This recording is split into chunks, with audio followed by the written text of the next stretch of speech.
Abra sua Bíblia, segundo Crônicas, capítulo 7, versículo 13 a seguir. Quem encontrou, diga amém. Quem não tiver a escritura aberta aí, vai aparecer aqui.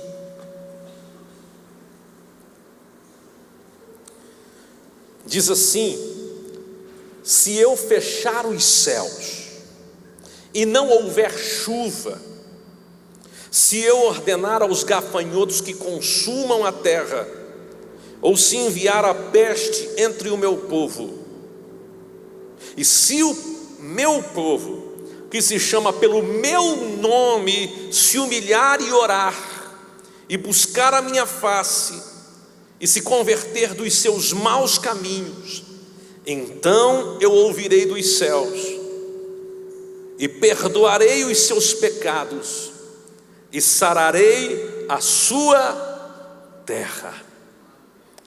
Te louvamos por tua palavra, declaramos que amamos o Senhor, inclinamos o nosso coração a ti, que o Senhor nos toque, que o Senhor se mova, que o Senhor fale ao nosso coração, que o Senhor nos marque para um tempo novo. Esta é a minha oração com a tua igreja, e todo o povo de Deus diz amém. Pois bem, se olharmos para a palavra de Deus, para a história bíblica, vamos perceber que desde o Gênesis até Apocalipse, nós vamos encontrar situações como esta. Aqui em especial, Deus está falando como é que Ele iria corrigir o seu povo. Isto não significa que Deus não ame o seu povo. Ora, é comum para um pai, quando vai corrigir seu filho, ser questionado pelo filho: papai, você me ama? Amo. Então por que é que você vai me bater? E o pai tem que dizer: é porque eu te amo que estou te corrigindo, a fim de que você não faça mais o que você fez.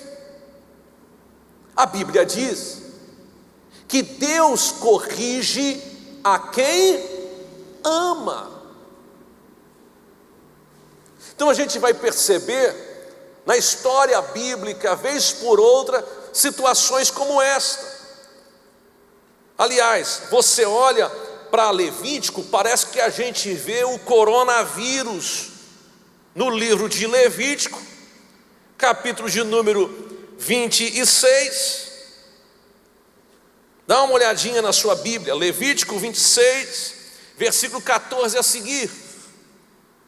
Diz assim: mas se não me ouvirdes e não cumprirdes todos estes mandamentos, e se rejeitardes os meus estatutos, e a vossa alma se enfadar dos meus juízos, não cumprindo todos os meus mandamentos para invalidar a minha aliança. Deus está dizendo, em outras palavras: eu tenho aliança com vocês.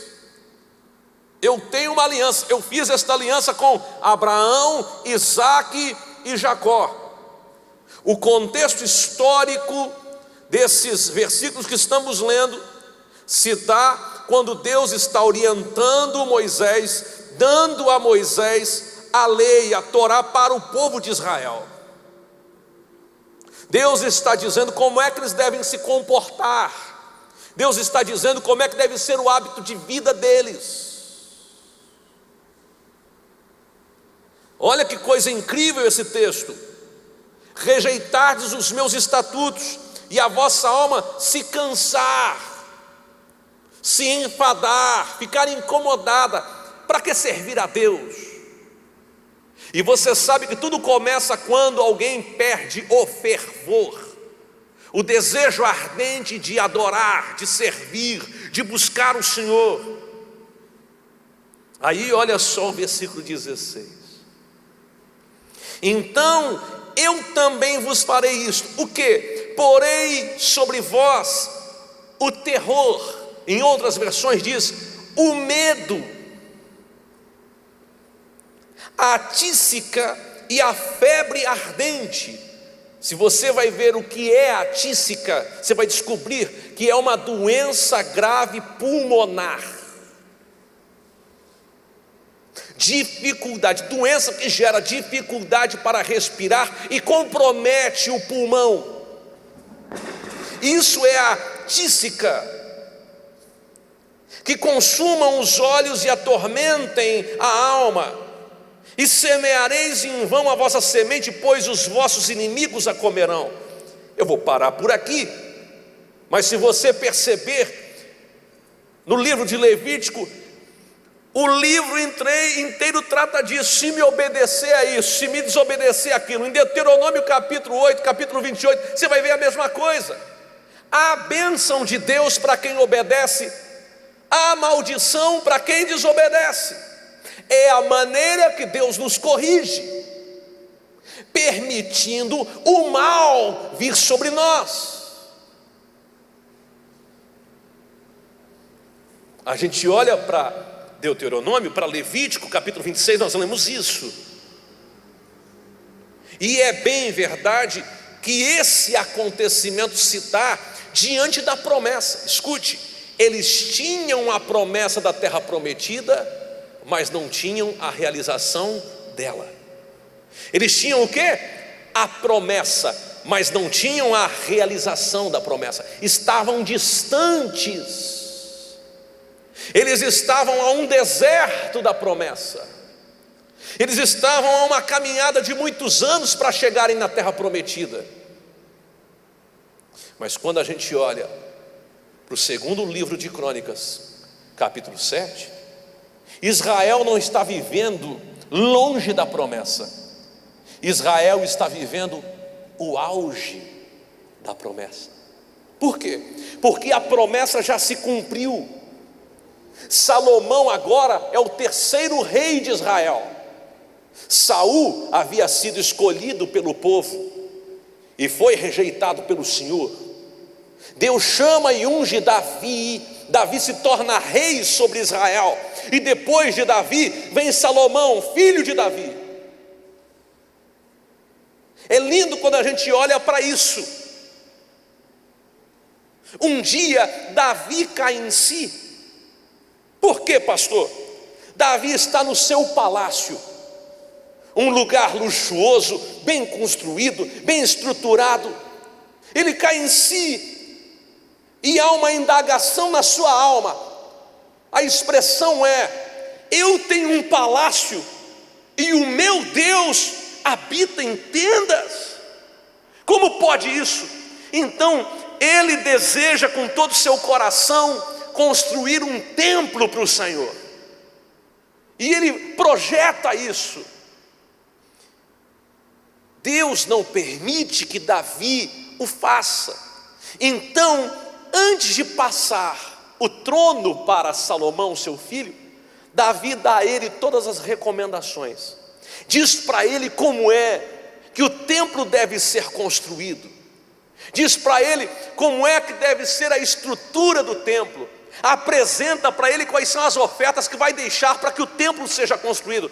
Davi dá o projeto, diz como vai ser a estrutura, e também dá todas as condições econômicas para que Salomão, seu filho, construa um templo para Deus. Mas Salomão leva tão a sério que ele ainda aumenta, ele dobra, ele dá muito mais, ele busca muito mais recursos para que aquela construção seja feita. Pois bem, você vai ver no capítulo 7 de 2 Crônicas, que é Deus falando com Salomão, mas não é a primeira vez que Deus fala, não é. Deus já havia falado com Salomão antes, e quando a gente olha para a palavra de Deus, e entende que Salomão pediu ao Senhor sabedoria, a gente pensa que cara extraordinário Salomão, que incrível esse moço, que inteligente, pediu sabedoria. Mas há uma razão porque ele pediu sabedoria. Você sabe que maior parte de Provérbios quem escreveu foi Salomão. Quando você olha para Provérbios capítulo 4, versículo 3 a seguir, você entende por que é que Salomão pediu sabedoria. Provérbios 4 e 3. Quando eu era filho, em companhia de meu pai, tenro, quer dizer pequeno, e único diante da minha mãe, então ele me ensinava e me dizia: retenha o teu coração as minhas palavras, guarda os meus mandamentos e vive. Adquire a sabedoria, adquire o entendimento, e não te esqueças das palavras da minha boca, nem delas te apartes. Salomão está dizendo o seguinte: quando eu era menino, meu pai me dizia, a coisa mais importante é sabedoria e conhecimento. Aleluia. Quando Salomão oferece um sacrifício ao Senhor, e depois do sacrifício que oferece, Deus vem ter com ele naquela mesma noite, e lhe pergunta: Salomão, me pede o que você quiser que eu te dou. Salomão sabia que a coisa mais importante que ele precisava era sabedoria, não era riqueza. Porque escute, sabedoria pode produzir riqueza, mas riqueza nem sempre produz sabedoria.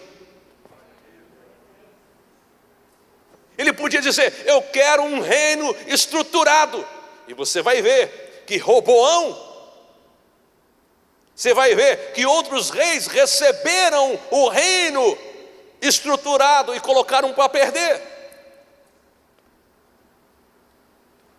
Porque é a sabedoria que edifica uma estrutura e faz com que ela continue. Sabedoria. Então, queridos e queridas, saibam de uma verdade: tudo que a gente precisa na vida é sabedoria. E não é a sabedoria terrena, animal e demoníaca, como diz Tiago. Ora, se tendes amarga inveja e sentimento faccioso, não vos glorieis disso, nem mintais contra a verdade, pois esta não é a sabedoria que vem do alto, antes é terrena, animal e diabólica. Mas a sabedoria que vem do alto, antes é cheia de temperança e paz.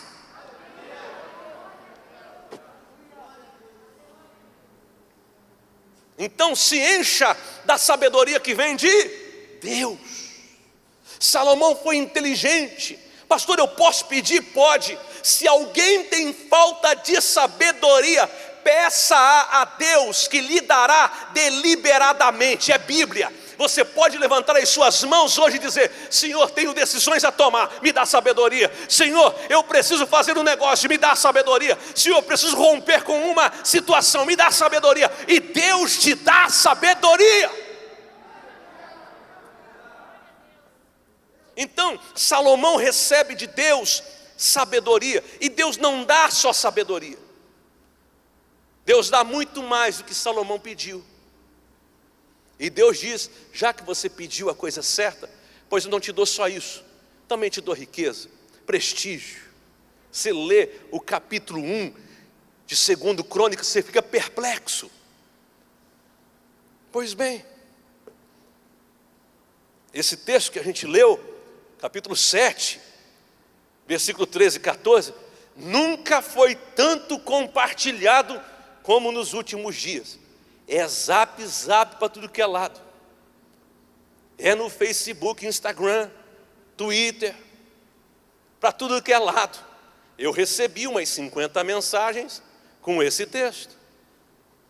Muita gente me questionando sobre esse texto. Por quê? As pessoas olharam para esse texto e identificaram este texto com aquilo que a gente está vivendo nos dias de hoje. No capítulo 6 de 2 Crônicas, capítulo 36 a seguir, nós lemos o seguinte: é Salomão, depois que o templo ele é consagrado ao Senhor, é inaugurado, e a glória do Senhor vem, inunda a casa, a ponto de que os sacerdotes e levitas não conseguiam ficar de pé. Não conseguiam ficar de pé. A glória era tanta que eles caíam prostrados. Depois que isso acontece, Salomão levanta a sua voz e ora. E num determinado momento de sua oração, versículo 36, ele está dizendo o seguinte: quando pecarem contra ti, pois não há homem que não peque, e tu te indignares contra eles, e os entregares diante do inimigo, para que os cativarem, os levem em cativeiro para alguma terra remota ou vizinha, e na terra para onde forem levados em cativeiros, caírem em si e se converterem, e na terra do seu cativeiro a ti suplicarem, dizendo: pecamos perversamente, procedemos e impiamente agimos, e se converterem a ti com todo o seu coração e com toda a sua alma, na terra do seu cativeiro, a que os levaram presos, e orarem para o lado da sua terra que deste a seus pais, e para esta terra que escolhestes, e para esta casa que edifiquei ao teu nome, então ouve desde o alto céu, do assento da tua habitação, a oração e a súplica, e executa a justiça, e perdoa ao teu povo que houver pecado contra ti. Olha a oração de Salomão. O capítulo 6 termina, o capítulo 7 vem, e no versículo 12 Deus começa a falar com Salomão, e Deus diz assim: ouvi a tua oração e escolhi para mim este lugar para a casa de sacrifício.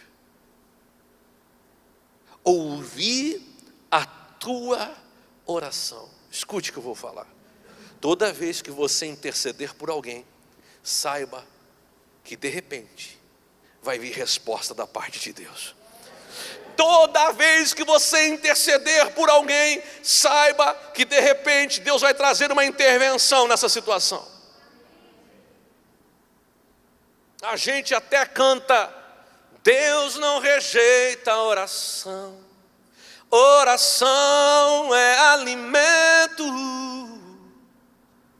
Nunca vi um justo sem resposta, ou ficar no sofrimento. Você está entendendo? Quando você ora, quando você levanta a sua voz em oração, saiba que de repente a resposta vem. Eu estou olhando para a gente que vai ter resposta de orações. Aliás, devo estar olhando para a gente que eu não sei, que já é resposta de oração, já é resposta de oração, já é resposta de oração, já é resposta.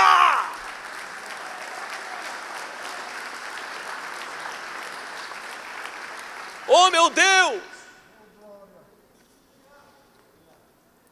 Eu não sei como é que Deus vai fazer, mas eu sei que se você orar, Deus vai responder. Então Deus responde a oração que Salomão faz. E aí Deus diz: se eu fechar os céus e não houver chuva, falta de chuva. Gente, eu estou em casa, me levanto, vou tomar um banho, abro a torneira, cadê a água? Não, nós estamos em 2020. Não, nós estamos em 2020, gente. Faltou água no condomínio que eu moro. Eu pensei, deve estar em manutenção, deve ter algum problema. Não pude tomar banho. Ora, saí mais ou menos assim, tive que tomar banho de lenço umedecido. Tem muita gente rindo que fez igual. Lenço umedecido. Desci, encontrei um moço que trabalha, eu estava indo na portaria, até tive que ir lá, para saber, ué, o que aconteceu? E aí alguém disse: o senhor não está sabendo? Está faltando água em tudo que é lugar. Fui para a internet, faltando água, Grande Florianópolis, e eu coloquei, sabe o que estava dizendo?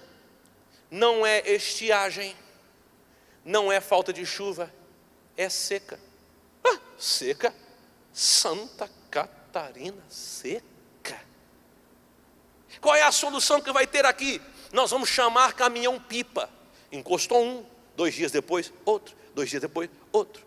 Eu ouvi de gente que trabalha na igreja: pastor, fui na casa da sogra tomar banho, fui na casa do fulano tomar banho, porque não tinha água na minha casa. Fiquei perplexo. Nós nunca pensamos que íamos viver isso aqui, mas aconteceu. Glória a Deus que a coisa se normalizou e a chuva está caindo e a gente está tendo água. E oremos para que a chuva caia e não falte água. Ou se ordenar aos gafanhotos que consumam a terra. A gente achou que isso nunca ia acontecer na América do Sul. Não, isso nunca aqui. Não, não pode ser verdade. Não, aqui não vai acontecer. Isso é coisa lá da África. Na África Central, no dia 27 de fevereiro, o National Geographic disse que na África Oriental ela foi invadida por gafanhotos por causa de uma mudança climática. No dia 2 de março, a China alertou para a possível invasão de gafanhotos. A agência Reuters que disse isso. A revista Exame publicou um artigo de um jornalista do New York Times, no dia 3 de março, dizendo: os gafanhotos estão acabando com a comida no Quênia.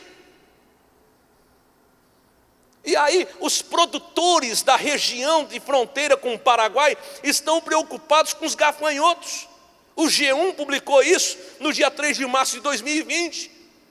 E graças a Deus pelo frio que veio, que tem gente que nem para o culto veio por causa do frio. Mas foi esse frio com uma chuvinha que deu, que não permitiu que os gafanhotos entrassem para Santa Catarina. E eles foram para outro lugar. Nós estamos dando glória, mas tem gente sofrendo. Isso significa que tem gafanhoto por aí. Teve até crente compartilhando receitas de João Batista.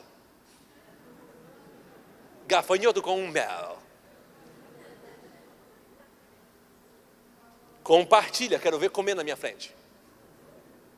Aliás, quando a gente fala que João Batista fazia isso, a gente fala: João Batista, a dieta dele era gafanhoto com mel.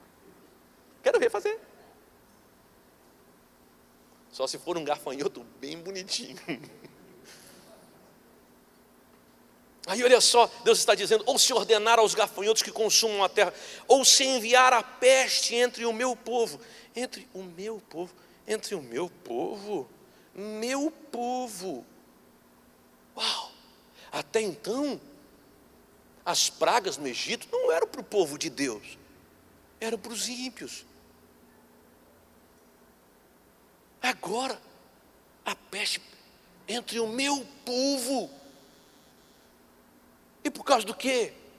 Distanciamento. Desprezaram a presença de Deus, se tornaram puramente religiosos.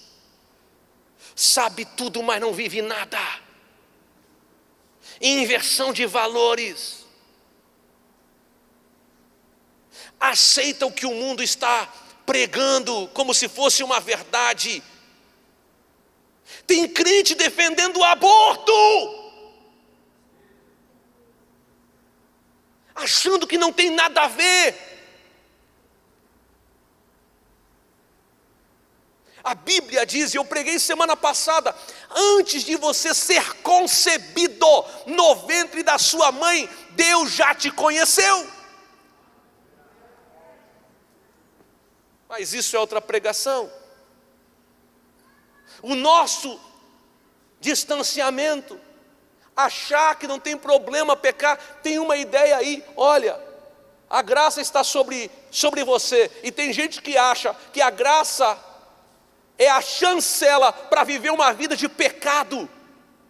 Não é. O pecado ofende a Deus. Deus ama o pecador, mas abomina o pecado. Ah, mas eu vou na igreja, mas eu entrego o dízimo. Santidade convém à minha casa. Nós entramos aqui e esse lugar foi escolhido para quê? Para celebrarmos a presença de Deus. Então, quando a presença de Deus vem, o coração tem que ser aberto, o pecado tem que ser confessado, deixado para trás, porque o que confessa e deixa, esse alcança a misericórdia. E eu não estou falando de usos e costumes, não. Não vou entrar nessa, não. Olha, ninguém pode cortar o cabelo. As mulheres não podem cortar o cabelo. Tem que deixar o cabelo bem comprido, mesmo que não seja maior do que a sua língua.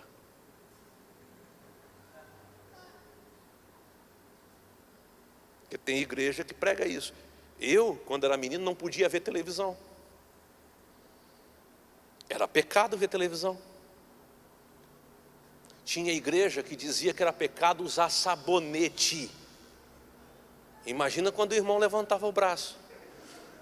Agora é uma beleza com distanciamento social, mas não era a realidade da Assembleia de Deus. Isso era uma outra denominação que dizia que sabonete era pecado. A gente já disse que muita coisa era pecado, que não era pecado.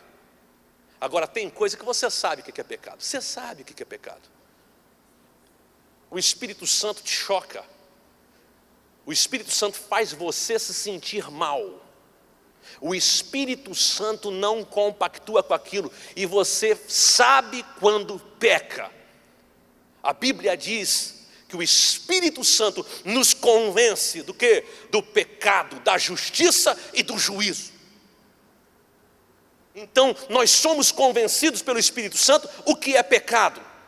É só ter um pouquinho de bom senso, olhar para a palavra que a gente sabe o que é. Se eu for fazer uma lista aqui do que é pecado, a gente fica aqui 3 dias só falando disso. Não é necessário, mas você sabe. Agora é claro, se alguém disser que não peca, é mentiroso, e faz dele mentiroso também. Filhinhos, não digo isso para que pequeis, mas digo isso porque vós tendes um advogado justo e fiel, que lhes perdoa de todo o pecado. A graça não é chancela para pecar. Não, você recebe a salvação de graça. Pela graça sois salvos. E isto não vem de vós, é dom de Deus. Não vem de vós para que ninguém de vós o quê? Se glorie. A graça vem sobre você de graça. Você não paga nada para receber. Agora, para ser discípulo, lhe custa tudo. Para ser salvo não custa nada, para ser discípulo custa tudo. A ponto de dizer, não sou eu mais quem vivo, mas é Cristo que vive em mim. Quando você se encontra com Deus, acontece um processo. Você começa a olhar para tudo que está acontecendo e descobre que sem Deus você não pode viver. Diga, levante sua mão direita aí, diga, sem o Senhor eu não posso viver. Agora escute o que Deus diz, que Deus está falando, e o versículo 13 termina, e enviar peste entre o meu povo.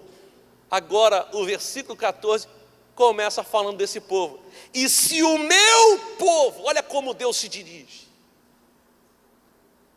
Deus está dizendo, eu tenho um povo que é meu. Tem um povo aí que é meu, que tem parte comigo, que tem aliança comigo. Tem um povo aí que eu escolhi. Tem um povo aí que tem promessa. Tem um povo que tem uma história comigo, que caminhou comigo no deserto. Tem um povo que sofreu, mas no sofrimento aprendeu que eu sou Deus.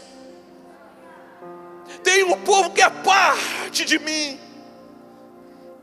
Se o meu povo que se chama pelo meu nome, aquele que invocar o nome do Senhor será salvo.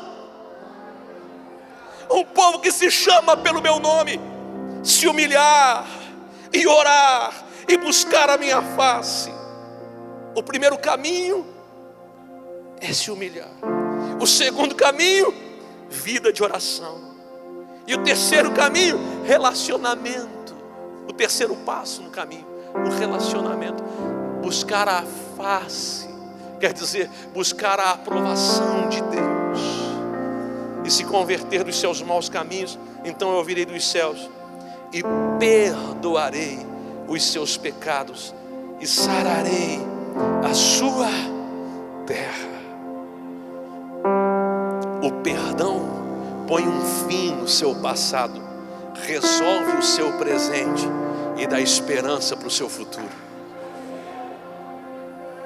Vou repetir: o perdão põe um fim no seu passado, resolve o seu presente e dá esperança para o seu futuro.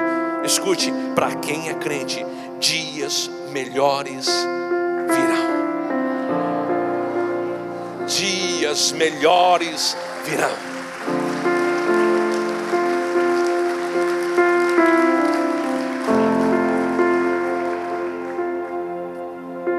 Vão vir dias de glória, dias de avivamento, dias de poder, dias de unção, dias de derramar do Espírito Santo sobre nós. Aí eu olho para isso. Isso está relacionado com obedecer e desobedecer. Aí vem a graça. Jesus é a resposta. Jesus cumpre a lei. Todo o Antigo Testamento apontava para quem? Para Jesus. Jesus vem como resposta.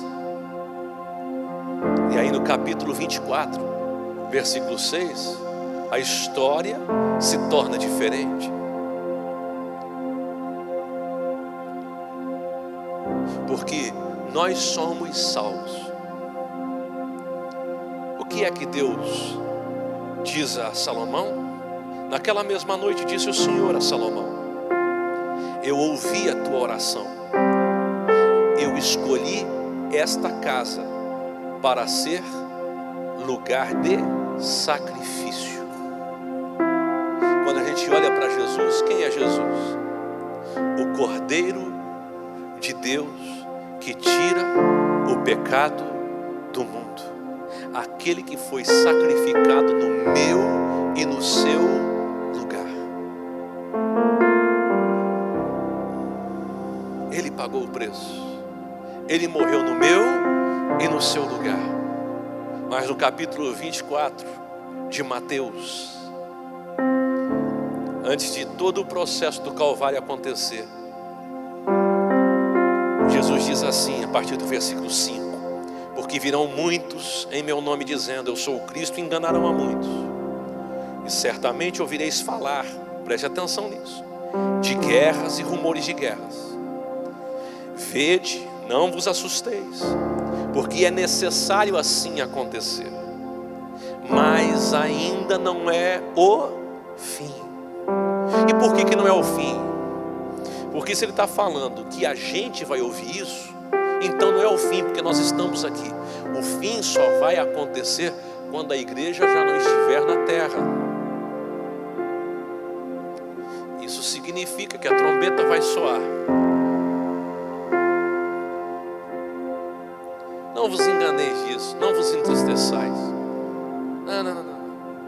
Não sejais ignorantes a respeito dos que dormem. Porque ao tocar da trombeta, os que morreram em Cristo ressuscitarão primeiro.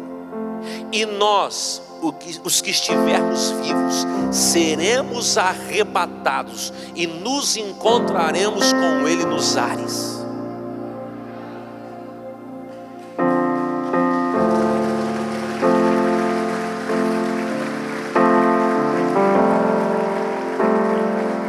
Ainda não é o fim, porquanto se levantará nação contra nação, reino contra reino, e haverá fomes e terremotos em vários lugares. Porém tudo isto é o princípio das dores. As dores de partos. Uma mulher vai tendo contrações cada vez mais perto uma da outra, quando está prestes a dar à luz. Nós estamos, desde a igreja primitiva, não é agora, desde a igreja primitiva, nesse processo. Cristãos foram mortos nas arenas, apóstolos morreram apedrejados, igrejas foram incendiadas. O meu avô, não faz muito tempo, eu ouvi da boca dele antes de ele falecer, aos 94 anos, pastor Hilário da Costa. Ele disse para mim, uma vez eu fui pregar em Lages, jogaram pedra, lá na praça onde eu pregava, jogaram pedra em mim, eu fui para o hospital, com o rosto rasgado. Eu ouvi meu avô contando tantas histórias. A perseguição contra a igreja sempre aconteceu. Agora você viu, os pastores não vão poder nem falar de política, não vão poder ter opinião. Tem um negócio aí tramitando assim, porque afinal de contas nós não votamos, né? E a gente pode eleger qualquer tipo de ímpio que vai lá votar a lei do aborto contra aquilo que é o nosso princípio, aquilo que a gente crê que está na palavra de Deus. Então existe uma perseguição contra a igreja do Senhor. Enquanto a gente estiver na terra, nós vamos fazer diferença.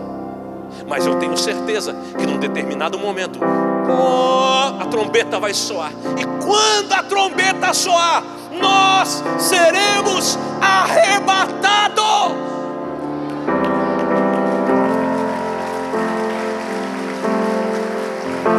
Fique de pé.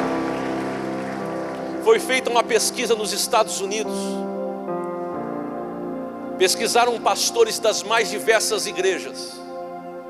De cada 10 pastores, 9 acreditam que tudo que a gente está vivendo agora é sinal de que Jesus vai arrebatar a sua igreja ainda neste tempo. Quer dizer, escute o que eu vou falar para você. Eu posso viver até os 80. Eu sei que eu vou poder viver até os 80. Eu sei disso, eu sei disso. Eu vou olhar para a pastora Vitória, eu e ela, aqui ó, com a bengalinha. Meu mocinho, tudo bem? Vamos para a igreja mais de Cristo hoje. Chegar aqui e encontrar o Nico e a Jaque. A Jaque velhinha, o Nico mais ainda. O Nico vai ser meio assim. Eu vou ser meio corcundinho, que eu já sei. Agora o Nico vai ser assim. Rapaz, ele vai chegar aqui. E aí, Jaque? Pastor, olha os desviadinhos ali em cima, ali dançando no altar. Vai ter essas coisas todas, sabe? Eu sei, vai passar. Só que, e se não chegar aos 80? É porque Jesus vai arrebatar a sua igreja. Pastor, o senhor não está preocupado? No texto que eu li diz: não vos espanteis com estas coisas. Por quê? Não fique preocupado, apenas fique preparado. Você não precisa se preocupar, você precisa se preparar. Então escute, ame o Senhor mais do que tudo. Busque a face do Senhor mais do que tudo. Mantenha uma vida no altar em oração. Se encha da presença do Espírito Santo. Se entregue a Ele, se encha dEle. Porque quando a trombeta soar, você será arrebatado.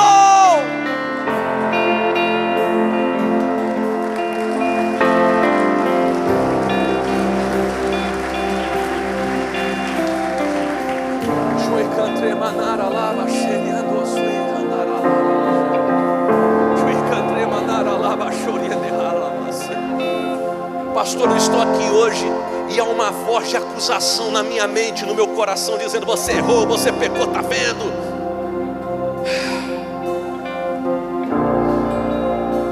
O religioso ou o cheio de religiosidade peca e corre para longe do Pai. Mas quem conhece o Pai que tem, peca, corre para o braço dele dizendo: preciso falar com Ele, preciso estar com o meu Pai, preciso me consertar com Ele. E essa noite é noite de conserto, é noite de você derramar o seu coração diante de Deus. Pastor, o senhor não sabe o problema que eu estou passando. Ore, ore. Se para coisa tão terrível, peste, fome, gafanhoto, Deus diz que se você orar, se arrepender, Ele vai sarar a terra. Imagina para esse probleminha que você tem aí, ó. Acorda para essa verdade. É só você levantar sua voz em oração, que o Senhor envia um anjo ao teu encontro. Essa noite é noite de você se prostrar diante dEle, é noite de você se render diante dEle, é noite de você buscar com todo o seu coração.